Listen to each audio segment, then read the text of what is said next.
தமிழொலி நேயர்களுக்கு வணக்கம். தமிழொலியின் இன்றைய காலை நேர தலைப்புச் செய்திகள். கடந்த அரசாங்கத்தினால் ஆரம்பிக்கப்பட்ட 3 திட்டங்களுக்கு ஒப்பந்த அடிப்படையில் நியமிக்கப்பட்ட அதிகாரிகள் மற்றும் ஆலோசகர்களின் சேவையை நிறுத்துவதற்கு புதிய அமைச்சரவை தீர்மானித்துள்ளது. ஜனாதிபதி அலுவலகத்தின் கீழ் வெளிநாட்டில் உள்ள இலங்கையர்களின் விவகாரங்களுக்கான அலுவலகத்தை ஸ்தாபிப்பது, தேசிய மக்கள் பேரவையொன்றை நிறுவுவது மற்றும் விவசாய நவீனமயமாக்கல் வேலை திட்டத்தை நடைமுறைப்படுத்தல் போன்ற நடவடிக்கைகள் எடுக்கப்பட்டன. இந்த முயற்சிகளுக்கு ரணில் விக்ரமசிங்கவின் அரசாங்கம் ஒப்பந்த அடிப்படையில் அதிகாரிகள் மற்றும் ஆலோசகர்களை நியமித்தது. எனவே 2024 செப்டம்பர் 30 முதல் குறித்த 3 ஒப்பந்தங்களையும் முடிவுக்கு கொண்டுவர அமைச்சரவை தீர்மானித்துள்ளது. இலங்கையில் ஏற்பட்டுள்ள ஆட்சி மாற்றம் இரு நாடுகளுக்கும் இடையில் புதிய அத்தியாயம் என அமெரிக்க ஜனாதிபதி ஜோ பைடன் தெரிவித்துள்ளார். புதிய ஜனாதிபதி அனுரகுமார திசாநாயக்கவுக்கு விடுத்துள்ள வாழ்த்து செய்தியில் அமெரிக்க ஜனாதிபதி இதனை தெரிவித்துள்ளார். பிராந்தியத்திற்கு நன்மை பயக்கும் மற்றும் ஜனநாயக கொள்கைகளை பாதுகாக்கும் வகையில் 2 நாடுகளும் இணைந்து செயற்பட தயார் என அமெரிக்க ஜனாதிபதி குறிப்பிட்டுள்ளார். பொருளாதார வளர்ச்சி, பிராந்திய பாதுகாப்பு மற்றும் ஜனநாயக ஆளுகை ஆகிய பல துறைகளின் ஊடாக நாட்டை அபிவிருத்தி செய்ய உதவ தயார் என்றும் அவர் தெரிவித்துள்ளார். இலங்கையின் சகல பிரஜைகளுக்கும் நிலையான, வளமான மற்றும் நியாயமான நாடொன்றை பற்றிய எதிர்பார்ப்பை அடைவதற்கும் அமெரிக்கா ஒத்துழைப்பு வழங்கும் என்றும் அவர் குறிப்பிட்டுள்ளார். கடந்த கால அரசாங்கங்களின் போது மேற்கொள்ளப்பட்ட அனைத்து ஊழல் மோசடிகள் தொடர்பிலான விசாரணைகள் மீள ஆரம்பிக்கப்பட்டுள்ளதாக தேசிய மக்கள் சக்தியின் தேசிய செயற்குழு உறுப்பினர் வசந்த சமரசிங்க தெரிவித்துள்ளார். நேற்று இடம்பெற்ற ஊடகவியலாளர் சந்திப்பில் கலந்து கொண்டு கருத்து தெரிவிக்கும் போதே அவர் மேற்கண்டவாறு குறிப்பிட்டார். 2 வாரங்களாக இது தொடர்பான விசாரணைகளை அரசாங்கம் ஆரம்பித்துள்ளது. எதிரிகள் தற்போது கவலையில் உள்ளனர். உயிர்த்த ஞாயிறு குண்டு தாக்குதல், லசந்த விக்ரமதுங்க கொலை, தாஜுடீன் கொலை, எக்னலிகொட காணாமல் போன விடயம் தொடர்பிலும் விசாரணைகள் ஆரம்பமாகியுள்ளன. அத்தோடு 11 தமிழ் இளைஞர்கள் காணாமல் போனமை தொடர்பிலும் விசாரணைகள் நடத்தப்படும் என குறிப்பிட்டுள்ளார். பொது தேர்தலுக்கான அஞ்சல் மூல வாக்களிப்பு விண்ணப்பங்களை ஏற்கும் காலம் நீடிக்கப்பட்டுள்ளது. நேற்று நள்ளிரவு 12 மணியுடன் விண்ணப்பங்களை பொறுப்பேற்பது நிறைவடையவிருந்தது.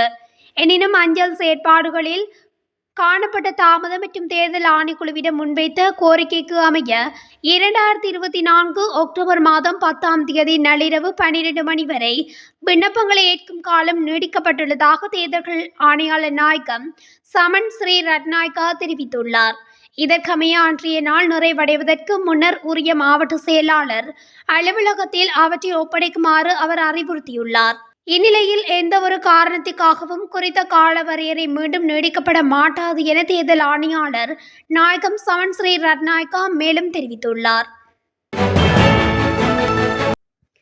எதிர்வரும் பொது தேர்தலுக்காக இதுவரையில் 203 சுயேட்சை குழுக்கள் கட்டுப்பணம் செலுத்தியுள்ளதுடன் 18 குழுக்கள் வேட்புமனு தாக்கல் செய்துள்ளதாக தேர்தல் ஆணைக்குழுவின் தலைவர் RMAL ரட்நாயக்கா தெரிவித்துள்ளார். பொது தேர்தலுக்கான ஏற்பாடுகள் குறித்து நேற்று இடம்பெற்ற ஊடக சந்திப்பிலேயே அவர் இதனை தெரிவித்துள்ளார். அத்தியாவசிய பொருட்களின் இந்த வார நிர்ணய விலையை நுகர்வோர் விவகார அதிகார சபை அறிவித்துள்ளது. சீனி, கோதுமை மா உள்ளிட்ட சில அத்தியாவசிய பொருட்களின் இந்த வாரத்திற்கான நிர்ணய விலையை நுகர்வோர் விவகார அதிகார சபை ஒவ்வொரு வாரமும் வெளியிடுகின்றது. இதன்படி 1 கிலோகிராம் வெள்ளை சீனியின் விலை 237 முதல் 269 ரூபாய் வரையில் விற்பனை செய்யலாம். கோதுமை மா 1 கிலோ 149 ரூபாய் முதல் 177 ரூபாய் வரையும், 1 கிலோ பருப்பு 270 ரூபாய் முதல் 317 ரூபாய் வரையும் விற்பனை செய்யப்படலாம். இறக்குமதி செய்யப்பட்ட உருளைக்கிழங்கின் விலை கிலோ ஒன்று 160 முதல் 234 ரூபாய் வரையும், காய்ந்த மிளகாய் 1 கிலோ 685 முதல் 845 வரையும் விற்பனை செய்ய முடியும்.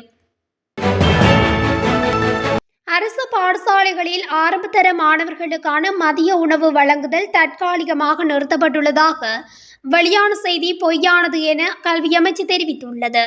பாடசாலை மதிய உணவு திட்டம் நிறுத்தப்பட்டுள்ளதாக கடந்த சில நாட்களாக பல்வேறு தகவல்கள் பரப்பப்பட்டு வருவதாகவும் அந்த தகவல் அனைத்தும் பொய்யானது எனவும் பாடசாலை மாணவர்களுக்கு மதிய உணவு வழங்கும் வேலை திட்டம் தொடரும் எனவும் கல்வி அமைச்சின் செயலாளர் திலகா ஜெயசுந்தர தெரிவித்தார். குறித்த வேலை திட்டத்தை அடுத்த வருடம் வரை நடைமுறைப்படுத்துவதற்கான ஏற்பாடுகள் ஏற்கனவே செய்துள்ளதாகவும் அவர் மேலும் குறிப்பிட்டுள்ளார். கொழும்பு புறக்கோட்டையில் அமைந்துள்ள அடுக்குமாடி கட்டிடம் ஒன்றில் பாரிய தீ விபத்து ஏற்பட்டுள்ளது. மெலிவன் வீதியில் அமைந்துள்ள 3 மாடி கட்டிடத்தின் களஞ்சிய சாலையாக பயன்படுத்தப்பட்ட 3வது மாடியில் இந்த தீ விபத்து ஏற்பட்டுள்ளது. இதனைத் தொடர்ந்து கொழும்பு மாநகர சபையின் 7 தீயணைப்பு வாகனங்கள் தீயை அணைக்கும் பணியில் ஈடுபடுத்தப்பட்டதுடன் தீ கட்டுக்குள் கொண்டுவரப்பட்டுள்ளது. தீ விபத்துக்கான காரணம் இதுவரையில் கண்டறியப்படவில்லை எனவும் விசாரணைகள் ஆரம்பிக்கப்பட்டுள்ளதாகவும் போலீசார் தெரிவித்தனர். சீன ராணுவ பாய்மர பயிற்சி போர்க்கப்பலான உத்தியோகபூர்வ விஜயத்தை மேற்கொண்டு நேற்று கொழும்பு துறைமுகத்தை வந்தடைந்தது. நாட்டுக்கு வந்த சீன கப்பலுக்கு சம்பிரதாயபூர்வமாக சீன கப்பலுக்கு கடற்படையினர் வரவேற்பளித்தனர். கொழும்பு துறைமுகத்தில் நங்கூரமிட்டுள்ள சீன ராணுவ பாய்மர பயிற்சி போர்க்கப்பலானது 86 மீட்டர் நீளமானது. குறித்த கப்பலில் சீன ராணுவ கடற்படையின் 35 அதிகாரிகள் உட்பட 130 சிப்பாய்கள் இலங்கை வந்துள்ளனர். சீன கப்பலின் கட்டளை அதிகாரி மாஹா வெங்க்யோங், இலங்கை கடற்படையின் மேற்கு கட்டளை அதிகாரி ரியர் அட்மிரல் சிந்தக குமார் சிங்கவை சந்தித்து இருதரப்பு கலந்துரையாடல்களை முன்னெடுக்க உள்ளார். இலங்கை சீனா இருதரப்பு கூட்டு பயிற்சி நடவடிக்கைகளும் முன்னெடுக்கப்பட உள்ளது. அத்துடன் இலங்கையின் சிறப்புமிக்க கடற்பகுதிகளுக்கும் குறித்த சீன கப்பல் விஜயம் மேற்கொள்ளவுள்ளதுடன் வெள்ளிக்கிழமை இலங்கையிலிருந்து வெளியேறவுள்ளமை குறிப்பிடத்தக்கது. நாட்டில் பல பகுதிகளில் பலத்த மின்னல் தொடர்பில் வளிமண்டலவியல் திணைக்களம் பொதுமக்களை எச்சரிக்கை விடுத்துள்ளது. இதன்படி மேல், தெற்கு, மத்திய, சப்ரகமுவ, வடமேல், வடக்கு மற்றும் ஊவா மாகாணங்களிலும் அனுராதபுரம் மாவட்டத்திலும் மாலையில் அல்லது இரவு வேளைகளில் இடியுடன் கூடிய மழையுடன் கூடிய பலத்த மின்னலுக்கான அதிக வாய்ப்பு காணப்படுவதாக வளிமண்டலவியல் திணைக்களம் எதிர்ப்பு கூறியுள்ளது. மேலும் இடியுடன் கூடிய மழையின் போது குறித்த பகுதிகளில் தற்காலிகமாக பலத்த காற்றும் வீசக்கூடும். இவ்வாறான நிலையில் மின்னல் தாக்கங்களினால் ஏற்படக்கூடிய விபத்துக்களை குறைப்பதற்கு தேவையான முன்னெச்சரிக்கை நடவடிக்கைகளை எடுக்குமாறும் வளிமண்டலவியல் திணைக்களம் மக்களிடம் கோரிக்கை விடுத்துள்ளது. கிரிக்கெட் தெரிவுக்குழுவின் தலைவர் உபுல் தரங்கவிக்கு மாத்தளை மேல் நீதிமன்றம் நேற்று பிடியாணை பிறப்பித்துள்ளது. ஆட்ட நிர்ணய சம்பவம் தொடர்பான சாட்சியங்களை வழங்குவதற்கு நீதிமன்றத்தில் முன்னிலையாகாத காரணத்தினால் இந்த உத்தரவு பிறப்பிக்கப்பட்டுள்ளது. இந்நிலையில் நீதிமன்றத்துக்கு அறிவிக்காமல் உபுல் தரங்க வெளிநாடு சென்ற காரணத்தினால் விமான நிலையத்தில் வைத்து கைது செய்ய பிடியாணை பிறப்பிக்கப்பட்டுள்ளது. அவர் வெளிநாட்டில் உள்ளதால் நாடு திரும்பிய பின்னர் நீதிமன்றத்தில் முன்னிலையாவதாக சீராக்கல் மனு ஊடாக நீதிமன்றத்துக்கு அறிவிக்கப்பட்டுள்ளது. கண்டியில் நடைபெற்ற லெஜண்ட்ஸ் லீக் போட்டித் தொடர் மேட்ச் பிக்சிங் வழக்கில் நேற்று நீதிமன்றத்தில் முன்னிலையாகாத தவறியமைக்காகவே இந்த பிடியாணை பிறப்பிக்கப்பட்டுள்ளது. உபுல் தரங்க தற்சமயம் அமெரிக்காவில் பிரான்சைஸ் கிரிக்கெட் போட்டியில் விளையாடி வருகின்றமை குறிப்பிடத்தக்கது. அதிகரிக்கப்பட்ட உரமானியத்தை எதிர்வரும் திங்கட்கிழமை முதல் விவசாயிகளுக்கு வழங்குவதற்கு நடவடிக்கை எடுக்கப்படவுள்ளதாக அமைச்சரவை பேச்சாளர் அமைச்சர் விஜித ஹேரத் தெரிவித்துள்ளார். அரசாங்க தகவல் திணைக்களத்தில் நேற்று இடம்பெற்ற அமைச்சரவை முடிவுகளை அறிவிக்கும் வாராந்த செய்தியாளர் சந்திப்பில் கலந்து கொண்டு அவர் இந்த விடயத்தை குறிப்பிட்டுள்ளார். விவசாயிகளுக்கு உரமானியத்தை அதிகரிப்பதற்கு கடந்த அமைச்சரவை கூட்டத்தின் போது அனுமதி வழங்கப்பட்டிருந்தது. எனினும் நாட்டில் தேர்தல் அறிவிக்கப்பட்டுள்ள நிலையில் அதனை தேர்தல்கள் ஆணைக்குழு இடைநிறுத்தியது. இந்த நிலையில் கமநல சேவை திணைக்களம் மற்றும் பல விவசாய அமைப்புகள் முன்வைத்த கோரிக்கைக்கு அமைய அதற்கு தேர்தல்கள் ஆணைக்குழுவும் அனுமதி அளித்துள்ளது.